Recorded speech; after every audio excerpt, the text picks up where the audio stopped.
नरक में गिराने वाले पापों का संक्षिप्त परिचय। सनत कुमार जी कहते हैं, व्यास जी, जो पाप परायण जीव महानरक के अधिकारी हैं, उनका संक्षेप में परिचय दिया जाता है। सावधान होकर सुनो। पर स्त्री को प्राप्त करने का संकल्प, पराये धन को अपहरण करने की इच्छा,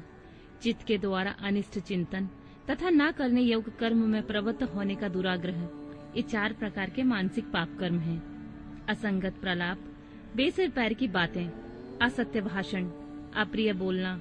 और पीठ पीछे चुगली खाना, ये 4 वाचिक वाणी द्वारा होने वाले पाप कर्म हैं। अभक्ष भक्षण, प्राणियों की हिंसा,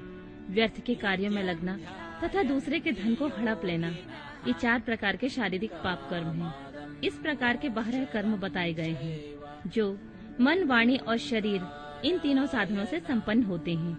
जो संसार सागर से पार उतारने वाले महादेव जी से द्वेष करते हैं, वे सब के सब नरकों के समुद्र में गिरने वाले हैं। उनको बड़ा भारी पातक लगता है। जो शिव ज्ञान का उपदेश देने वाले तपस्वी की, गुरुजनों की ओर पिता ताऊ आदि की निंदा करते हैं, वे उन्मत्त मनुष्य नरक समुद्र में गिरते हैं। ब्रह्म हत्यारा, मदिरा पीने वाला,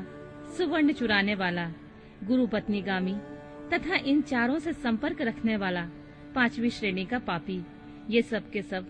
महापातकी कहे गए हैं। जो क्रोध से, लोभ से, भय से तथा द्वेष से ब्राह्मण के वध के लिए महान मर्म भेदी दोष का वर्णन करता है, वह ब्रह्म हत्यारा होता है।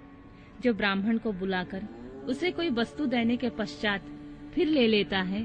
तथा जो निर्दोष पुरुष पर दोषारोपण करता है, वह मनुष्य भी ब्रह्म हत्यारा होता है।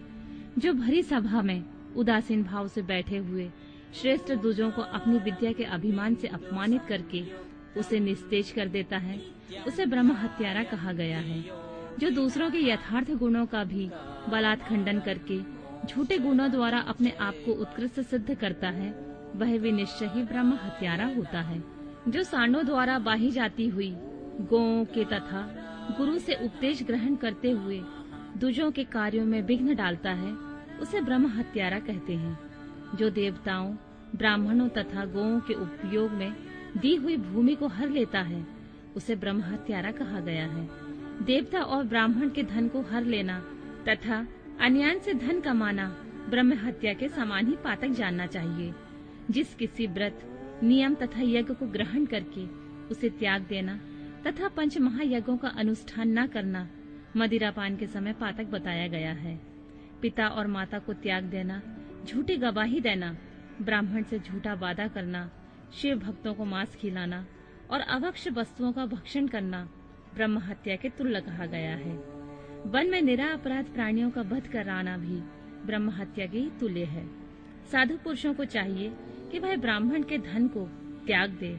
उसे धर्म के कार्य में भी न लगाए, अन्यथा ब्रह्म हत्या का दोष लगता है। गौओं के मार्ग में, वन में तथा गांव में जो लोग आग लगाते हैं, वे भी ब्रह्म हत्या ही करते हैं। इस तरह के जो भयानक पाप हैं, वे ब्रह्म हत्या के समान माने गए हैं। ब्राह्मण के द्रव्य का अपहरण करना, पैतृक संपत्ति के बंटवारे में उलटफेर करना, अत्यंत अभिमान और अधिक क्रोध करना, पाखंड फैलाना, कृतज्ञता करना, विषयों में अंतर्गत आसक्त होना, कंजूसी करना, सत्पुरुषों से द्वेष रखना, पर स्त्री समागम करना, श्रेष्ठ कुल की कन्याओं को कलंकित करना, यज्ञ, बाग बगीचे, सरोवर तथा स्त्री पुरुषों का विक्रय करना, तीर्थ यात्रा, उपवास तथा व्रत और उपनयन आदि का सौदा करना, स्त्री के धन से जीविका चलाना, स्त्रियों के अत्यंत वशीभूत होना, स्त्रियों की रक्षा न करना और छल से पराई स्त्री का सेवन करना, ब्रह्मचर्य आदि व्रतों का त्याग देना, दूसरों के आचार का सेवन करना, आसत शास्त्रों का अध्ययन करना, सूखे तर्क का सहारा लेना, देवता, अग्नि, गुरु, साधु तथा ब्राह्मण की निंदा करना, पितृयज्ञ और देव यज्ञ को त्याग देना, अपने कर्मों का परित्याग करना, बुरे स्वभाव को अपनाना, नास्तिक होना, पापों में लगना तथा सदा झूठ बोलना, इस तरह के पापों से युक्त स्त्री पुरुषों को उपपातकी कहा गया है। जो मनुष्य गौओं, ब्राह्मण कन्याओं, स्वामी, मित्र तथा तपस्वी महात्माओं के कार्य को नष्ट कर देते हैं, वे नरकगामी माने गए हैं। जो ब्राह्मणों को दुख देते हैं, उन्हें मारने के लिए शस्त्र उठाते हैं, जो द्विज होकर शूद्रों की सेवा करते हैं तथा जो कामवश मदिरापान करते हैं, जो पाप परायण, क्रूर तथा हिंसा के प्रेमी हैं, जो गौशाला में, अग्नि में, जल में, सड़कों पर, पेड़ों की छाया में, पर्वतों पर, बगीचों में तथा देव मंदिरों के आसपास मलमूत्र का त्याग करते हैं, बांस, ईंट, पत्थर, काट, सींग और कीलों द्वारा जो रास्ता ढूंढते या रोकते हैं, दूसरे के खेत आदि की सीमा मिटा देते हैं, छल से शासन करते हैं, छल कपट के ही कार्य में लगे होते हैं, किसी को ठग कर लाए हुए पाक, अन्न तथा वस्त्रों का छल से ही उपयोग करते हैं, जो स्त्री, पुत्र, मित्र, बाल, वृद्ध, दुर्बल, आतुर, भृत्य, अतिथि तथा बंधुजनों को भूखे छोड़कर स्वयं खा लेते हैं, जो आजितेंद्रिय पुरुषों स्वयं नियमों को ग्रहण करके फिर उन्हें त्याग देते हैं, संन्यास धारण करके वे फिर से घर बसा लेते हैं, जो शिव प्रतिमा का भेदन करने वाले हैं, गौओं को क्रूरता पूर्वक मारते और बारंबार उनका दमन करते हैं, जो दुर्बल पशुओं का पोषण नहीं करते हैं, सदा उन्हें छोड़े रखते हैं, अधिक भार लादकर उन्हें पीड़ा देते हैं तथा सहन न होने पर भी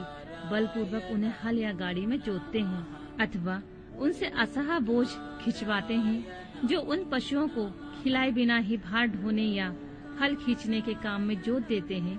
बंधे हुए भूखे पशुओं को चरने के लिए नहीं छोड़ते हैं, जो भार से घायल, रोग से पीड़ित और भूख से आतुर गाय बैलों का यत्न पूर्वक पालन नहीं करते हैं, वे सब के सब गौ हत्यारे तथा नरकगामी माने गए हैं,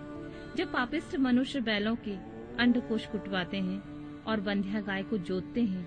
वे महानार्किक हैं, जो आशा से घर पर आए हुए भूख, प्यास और परिश्रम से कष्ट पाते हुए और अन्य की इच्छा रखने वाले अतिथियों, अनाथों, स्वाधीन पुरुषों, दीन, बाल, वृद्ध, दुर्बल और रोगियों पर कृपा नहीं करते हैं, वे मूढ़ नरक के समुद्र में गिरते हैं। मनुष्य जब मरता है तब उसका कमाया हुआ धन घर में ही रह जाता है, भाई बंधु भी शमशान तक जाकर लौट आते हैं, केवल उसके किए हुए पाप और पुण्य ही परलोक के पथ पर जाने वाले उस जीव के साथ जाते हैं, जो औचित्य की सीमा को लांघकर मनमाना कर वसूल करता है तथा दूसरों को दंड देने में रुचि रखता है, वह राजा नरक में पकाया जाता है। जिस राजा के राज्य में प्रजा घूसखोरों अपनी रुचि के अनुसार कम दाम देकर अधिक कीमत का माल लेने वाले अधिकारियों तथा चोर डाकुओं से अधिक सताई जाती है, वह राजा भी नरकों में पकाया जाता है। पराई स्त्रियों के साथ व्यभिचार और चोरी करने वाले प्रचंड पुरुषों से जो पाप लगता है, वह पर स्त्रीगामी राजा को भी लगता है। जो साधु को चोर और चोर को साधु समझता है तथा बिना विचारे ही निरपराध को प्राण दंड देता है, वह राजा नरक में पड़ता है। जिस किसी पराये द्रव्य को सरसों बराबर भी चुरा लेने पर मनुष्य नरकों में गिरते हैं, इसमें संशय नहीं है। इस तरह के पापों से युक्त मनुष्य मरने के पश्चात यातना भोगने के लिए न्यूतन शरीर पाता है, जिसमें संपूर्ण आकार अभिव्यक्त रहते हैं।